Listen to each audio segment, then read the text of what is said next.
En un mundo cada vez más secularizado, más ajeno a las liturgias y al sentido espiritual que nos trasciende, se nos presenta el cónclave para elegir al próximo Papa de la Iglesia Católica, en cierta manera con una liturgia incomprensible. Para ello nos hemos venido a la Universidad de la Santa Cruz en Roma para llegar a entender un poquito más todo el proceso del cónclave, y estamos con el profesor de Derecho Canónico Eduardo Baura. Muchísimas gracias. Y don Eduardo, hablamos continuamente de si hacen pactos los cardenales entre ellos, si se organizan, pero en sí eso, atendiendo a la Constitución Apostólica, no tiene sentido a los ojos del derecho. Sí, hay que entender que la Iglesia es en parte humana y en parte sobrenatural. Y hay un elemento que es el más importante, que es el sobrenatural, que es el Espíritu Santo, que guía, pero luego está el aspecto humano, la libertad de los hombres. Y Dios cuenta también con la libertad de los hombres y que tienen que también pues llevar la Iglesia adelante, incluso en cuestiones tan importantes como es esta de elegir a un Papa. Y en esta elección tienen que ponerse de acuerdo para poder elegir a alguien. Y eso naturalmente hace falta hablar, cambiar impresiones, ver quién podría ser el mejor, quién conoce a uno, quién conoce a otro, y eso está permitido y eso es lógico y es bueno que sea así. Es más, en estas congregaciones generales de los cardenales, que se llama un precónclave, en cierta manera efectivamente es preparar el cónclave, están hablando, están cambiando impresiones. Lo que está prohibido es solamente el hacer pactos que sean obligantes. Entonces se dice que no habría ninguna obligación de seguirlos y está prohibido hacerlo, porque luego es cada cardenal que tiene que votar en conciencia. Abordemos también el sentido del secretismo. El secretismo que hace del cónclave algo que no podemos saber ni penetrar, cuando lo que sucede en la Capilla Sixtina tiene un fundamento que es el fundamento de la libertad. Y a nuestros ojos nos parece algo incomprensible, una paradoja. Sí, yo creo que para entender el secreto hay que tener en cuenta quizás dos cosas. Una es la libertad, es decir, la libertad de la Iglesia, la libertad del colegio cardenalicio, que tiene que elegir el que crea más oportuno, sin recibir presiones del exterior, y la historia de la Iglesia es rica en experiencias de presiones por parte del poder civil. Entonces, el secreto ayuda a garantizar esa libertad. Pero también no hay que olvidar que es muy importante para la Iglesia la unidad de la Iglesia, porque luego quien será elegido Papa significa papá, significa padre, es el padre común de toda la Iglesia y es el que da unidad a toda la Iglesia, porque es toda la Iglesia pero que hace referencia al mismo Papa, y el Papa tiene como parte de su función el dar esa unidad a la Iglesia. Y para eso es importante que se sepa que los cardenales, en general, el colegio cardenalicio, ha votado al Papa.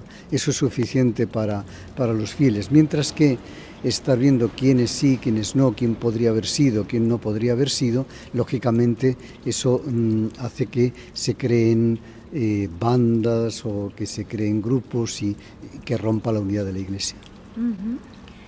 Es cierto que durante el cónclave los cardenales no pueden ver las noticias, escuchar la radio, hablar con el exterior. Es cierto, porque para nosotros, para nuestro mundo actual, cuanto más informado estés en la última noticia del último tuit, mejor vas a poder elegir. Sí, también hay que ver lo que decía al principio, de que la Iglesia es humana y es también sobrenatural.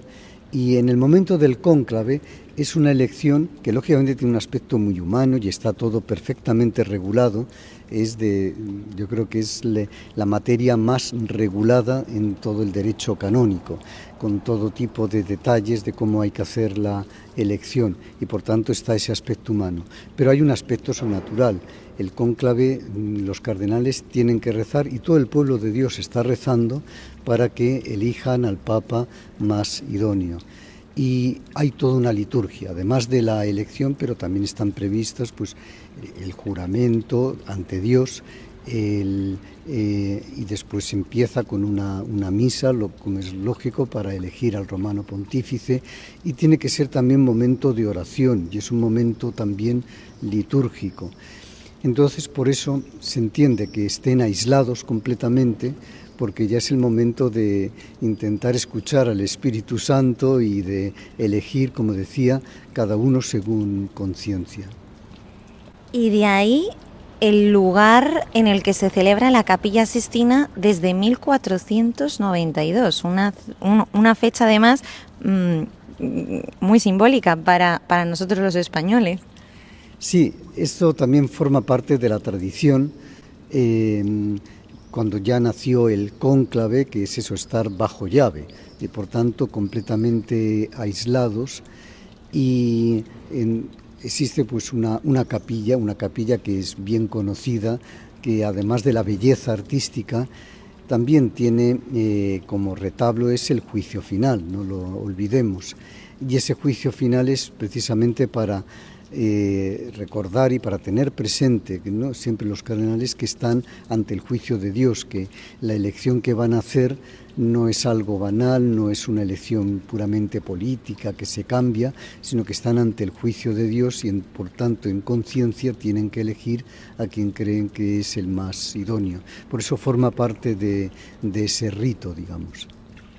Y respecto al escrutinio, cuéntenos, aclárenos el proceso. 2 votaciones por el día, 2 por la tarde, la fumata. Si llegamos ya a la 33, ya cambia. Explíquenos, don Eduardo. Bien, esto, como decía, es de los temas más regulados en todo el ámbito del derecho de la Iglesia. Entonces, la elección tiene que estar muy garantizada su validez. Pues que de lo contrario se podría producir un cisma si alguien luego dice que impugna la validez de la elección, y por tanto hay que asegurarla. Y hay que asegurar el secreto y por tanto la independencia también de cada cardenal respecto a los demás cardenales. Hay que evitar que alguien vote más de una vez, por ejemplo, que voten, y por eso está todo perfectamente regulado. Concretamente, lo que se hace es que en primer lugar se echan suertes para ver quiénes van a ser los 3 escrutadores, luego 3 revisores y luego 3 infermieri, digamos, que son los que encargados de recoger el voto si algún cardenal está enfermo y no puede ir a la Capella Sixtina. Bueno, y los escrutadores son los que van recogiendo los votos. Tiene que ser es una ficha que ya les dan a cada cardenal con el Higo Pontificem, etcétera. Entonces ya ponen el nombre. Y los 3 escrutadores es porque el primero lee sin decir nada, en silencio, la ficha, es decir, el nombre, lo pasa al siguiente, que también lo lee sin decir nada, y luego lo pasa al tercero, que lo lee en voz alta. De manera que se asegura que el nombre que lee en voz alta es efectivamente el que es, que no se inventa el nombre, por así decir. Y más aún, luego tiene que poner esa ficha en una aguja y un hilo, de manera que luego se puedan contar todas las fichas y que correspondan al número de los que están ahí presentes. En fin, para garantizar la validez, para que no haya un voto más, etc. Hay una Constitución Apostólica que es de San Juan Pablo II, que es la que regula todo esto, ¿no?, para llegar a la validez. Después, para que se elija el Papa, se requieren 2 tercios. Antes era 2 tercios más 1, el más 1 era para que fuesen 2 tercios sin contar a alguien que se vote a sí mismo. Luego San Juan 23 lo cambió y puso solamente 2 tercios, porque dijo, quizás alguien en conciencia delante de Dios, delante del juicio final, piensa que el Papa más idóneo es el mismo, con lo cual que se vote a sí mismo. El hecho es que se requieren 2 tercios. 2 tercios para garantizar que se trata de un Papa querido pues, por estos cardenales que representan la Iglesia universal, que no sea solamente la mayoría absoluta.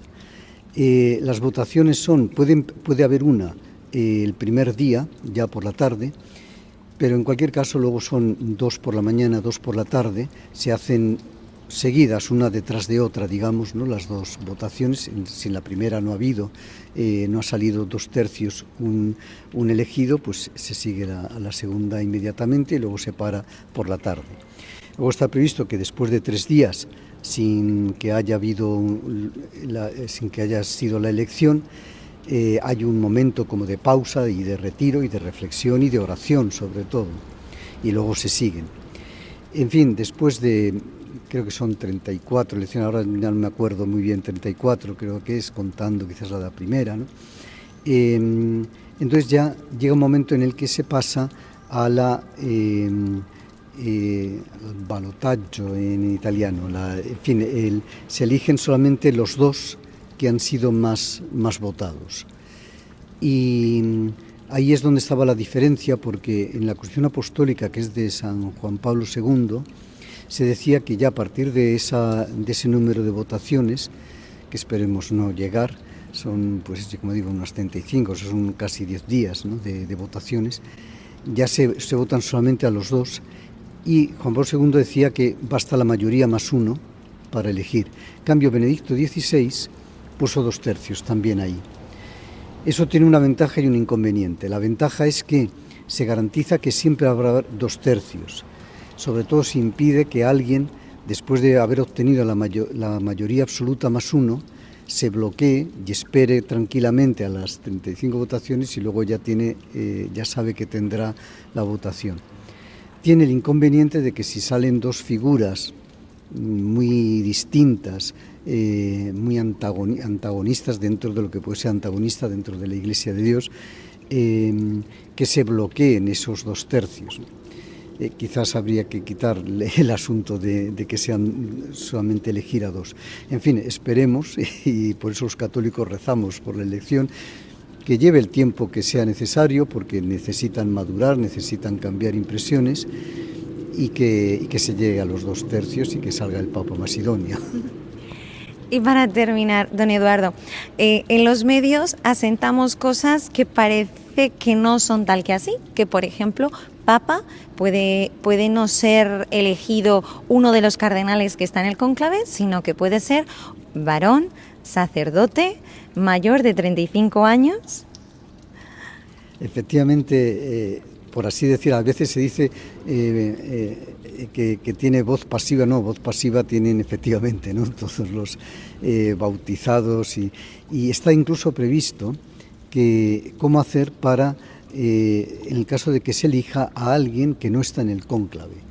Entonces, cómo tiene que salir uno de los cardenales y con la ayuda del sustituto de la Secretaría de Estado, de la manera más discreta posible, de llevar al elegido a la Capilla Sistina. Y también está previsto que en el caso de que se eligiese a alguien que no es obispo, porque claro, el Papa tiene que ser obispo, puesto que es el obispo de Roma. El obispo de Roma es Papa, es el sucesor de San Pedro. En el caso de que no fuese obispo, está previsto que tiene que ser ordenado obispo seduta stante, allí mismo en la Capilla Sistina. No puede salir sin ser ordenado obispo. Por tanto, es posible que, es posible, pero no es probable. Lo más probable es que lógicamente sea uno de los cardenales ahí presentes. Pues, don Eduardo, muchísimas gracias por su tiempo y por aportar lucidez en estos días que nos encanta hablar, yo creo que precisamente por el misterio que envuelve en un mundo que ya cada vez es menos misterioso.